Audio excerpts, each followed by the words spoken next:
Today I'd like to present to you the Archos 50c Oxygen. For those of you who had seen my videos from the Mobile World Congress in Barcelona might know this little friend of mine, but this one was in the crowd of I guess 4 or 5 new Archos products over there. So now here is the final product. I wanted to have a closer look to it, especially I wanted to compare it to this over here, and that's the Huawei Ascend P7.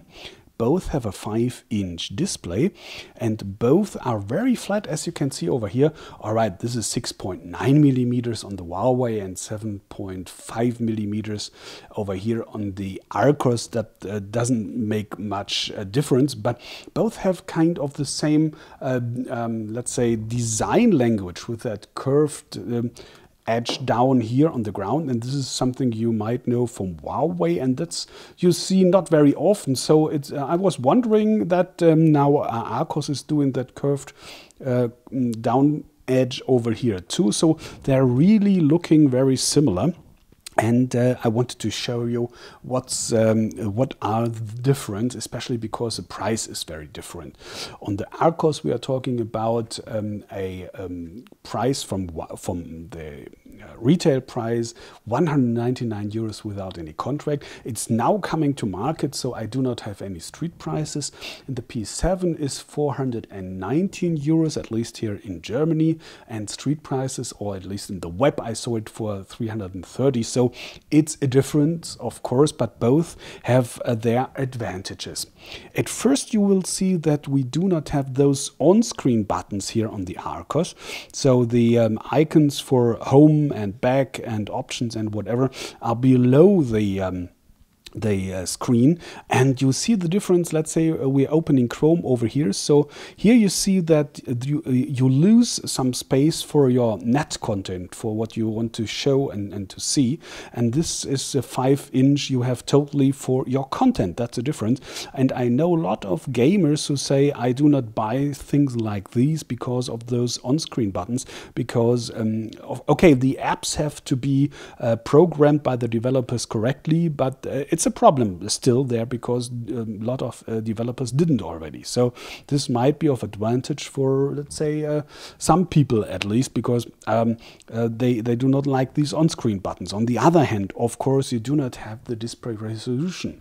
We are talking about, all right, it's the same, almost the same size. It's 4.95 millimeters on, 4.95 millimeters on the Huawei and 4.98 inches, 4.95 inches versus 4.98 inches. Now I've got it, I'm sorry for that.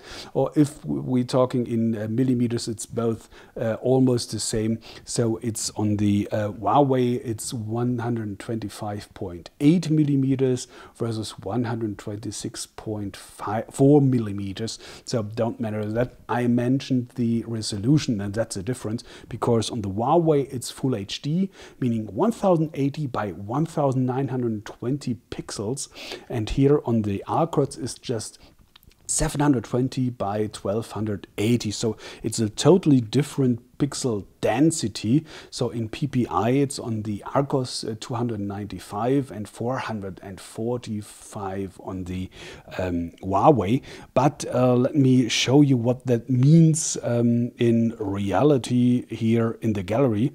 Let me choose the same picture. Here we go.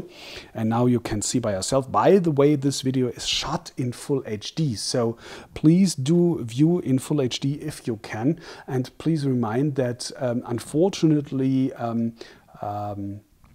YouTube is pushing down the quality over here. You have to choose that little icon for the settings and then choose full HD, and then only you will see this video in full HD. And that's of importance, because if you now compare those details over here, let's see, for the tree over here and these tiny little things, so of course you can see way more details here on that Huawei than on the Archos over here, and that's because you have way more pixel density. Again, it's 445 versus 295 5 ppi, so you see the difference. But nevertheless, concerning colors and brightness, and especially because it's IPS, both is IPS, especially what's concerned the stability of the viewing angle. Here you can see I'm trying my best to get it in the same angle.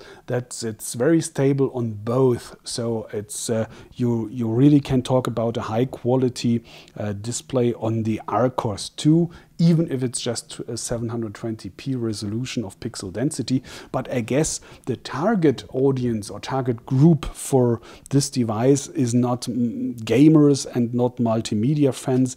It's just people who do not want to spend so much money on their phone, but want a 5-inch big display, and they're getting it. We have differences, of course, especially first is here on the Archos, you have 13 megapixels camera, okay, versus, 8 megapixels camera versus 13 megapixels camera. And it's, of course, the better, the higher design here with this chrome or whatever it is inlay on the sides. And here we have I'm trying to get it on as you can see the fingertips over here, that glass front here on the Huawei. It's way more classy, and here we have a just plain regular plastic back on here, but it's getting a good grip for your fingers on one hand, and you see way less finger points, you know, where I gripped that, you know what I mean, I hope so. And this is a key point. Here you can remove the back and remove the battery, and it's built in the Huawei. So this is an advantage for some people. And here we now come to the highlight. Yeah, it's dual SIM. So you can put in 2 SIMs, a micro over here and a mini. That's the a little bit older ones, bigger ones over here. But if you have 2 micros, do not. It's no problem at all, because it's an adapter laying in the box, so no problem at all. And both are 3G. LTE is just on the Huawei. This is UMTS only, but both SIMs are supporting UMTS, and you do not have a HSPA Plus or dual say HSPA, how you mention it. It's just plain regular 3G up to 21 megabit per second. And here the Huawei, besides LTE, it has in 3G networks up to 42 gigabyte. But I guess the target group again will have in most cases tariffs that do not support LTE or more than 21 megabit per second. At least here in Germany, often the discount tariffs are just 7 megabit per second. So you do not need a thing like that Huawei anyway. So I guess for the target group here, this is quite enough. On the other hand, you have just, or let me choose the other way. Yeah, that's it. Okay. Well, like before, that you do not switch the sides. This is right now, I hope so. On the other hand, on the Archos, we just have 8 gigabyte internal memory and 16 gigs here in the Huawei, meaning net if you have installed or upgraded all your pre-installed apps. It's a net size of 11.8 gigs here on the Huawei and 5.6 gigabyte here on the Archos. But as you have seen over here on the back, we have I can show you again, no problem at all. Just rip it off, it's no problem here.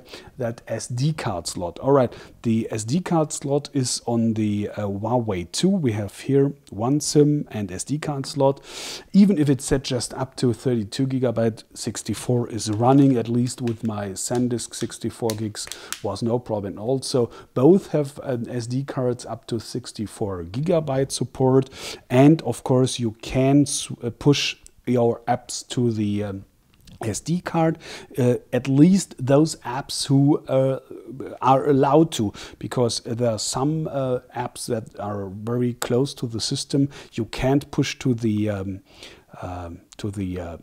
SD card, and so you have to see, especially if you're a gamer, but I do not think that this is a device for gamer, that you can't some games push to the SD card, so you have to think about that. But I guess for normal users like you and me, 5.6 gigabyte just for system close apps is quite enough. That's no problem.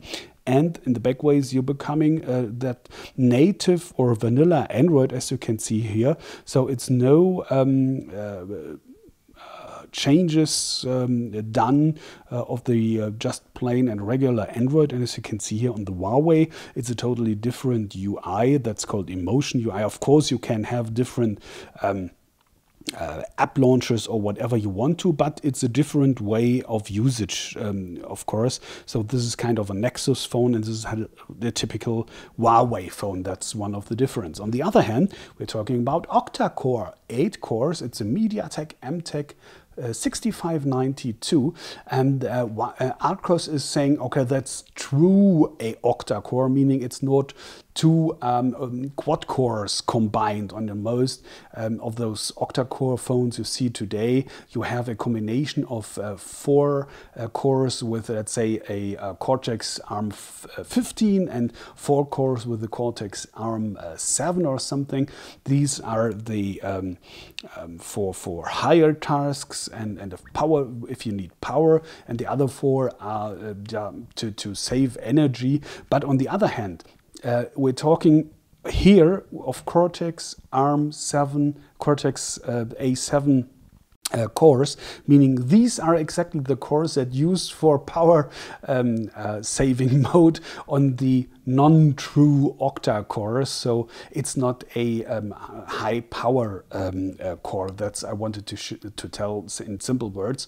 And you have just 1.7 gigahertz versus 1.8 gigahertz here.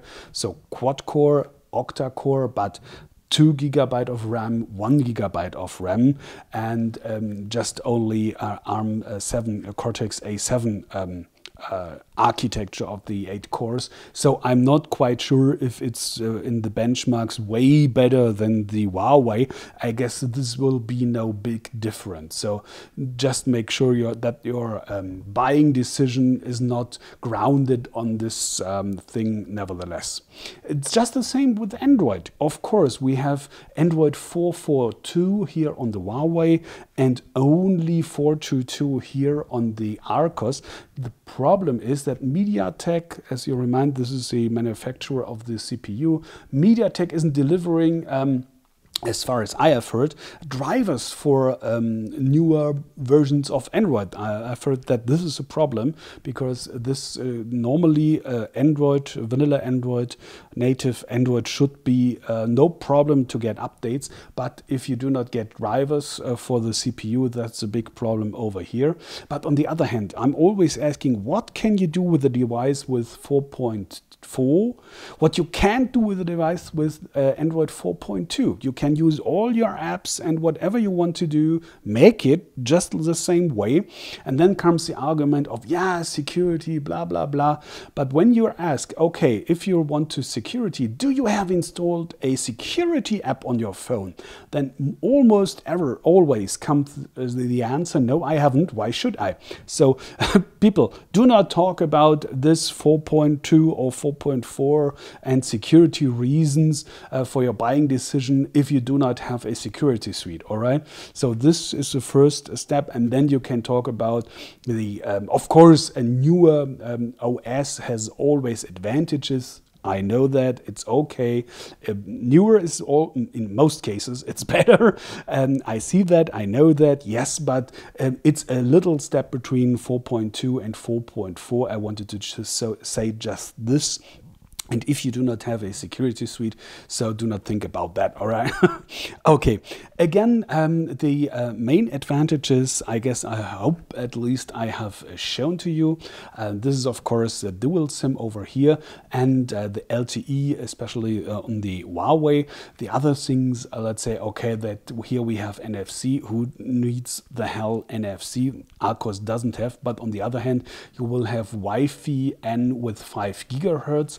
and Huawei doesn't have 5 gigahertz, just 2.5 gigahertz on the wireless LAN, Wi-Fi N, Wi-Fi AC both do not support, and Bluetooth for 0 on both. So these are the main differences, I hope so. I would be glad if I could help you a little bit with this information on the Archos 50c Oxygen. If you liked my video, please remind to subscribe to my channel and to recommend it. I say thanks in advance for that, and take care. See you back soon.